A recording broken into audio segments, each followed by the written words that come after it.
Action, Arkansas Senator Tom Cotton. Senator, clearly the Israelis, when you look at the level of sophistication, how deeply penetrated prior to the launch of this attack into Iranian territory, and that they had weaponry there and drones there and the ability to identify where these top leaders are, be it scientists or Revolutionary Guard members.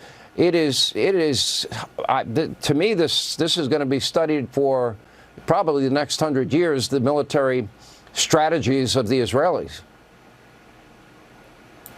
Yeah, Sean, I commend once again the bravery and the audacity of the Israeli Defense Forces and the Mossad and Prime Minister Netanyahu.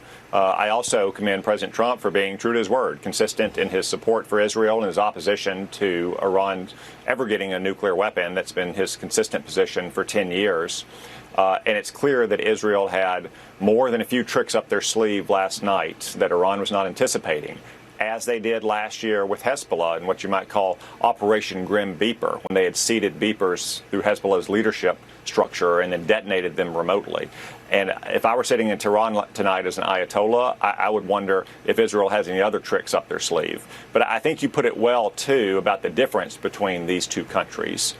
Israel last night targeted one of Iran's 3 key nuclear sites and their missile and their drones. They did target residential neighborhoods with extremely precise weapons, so precise that you could see the holes going through the penthouses where their military leadership were. And isn't it curious that all those generals are staying in fancy penthouses? It goes to show you how corrupt the regime is, not just evil. But then look at what happened tonight. Iran targets Israel with indiscriminate missile fires into civilian neighborhoods, causing dozens of casualties and at least 1 death. Just imagine what they would do if they had nuclear weapons. And remember, it's not just a threat to Israel or our friends in the region. It's a threat to the United States. They don't just chant death to Israel, they chant death to America. And they're working on missiles that can hit us here in America. You know, the Israelis knew the risk going in, Senator. Now that they've started this operation, I don't see any scenario under which they would stop until their nuclear facilities are completely, incapable of ever running again. I don't think they stop at this point. I think otherwise, negotiations at that time would only buy them time to rebuild. Sean, I think it's right that there's not going to be an end to this until those nuclear facilities are dismantled. Now, as President Trump said today, Iran still has a chance, second chance, after getting many chances over the last 60 days to negotiate an end to that nuclear program. Israel struck one of 3 of those facilities. It did not strike at Iran's political leadership.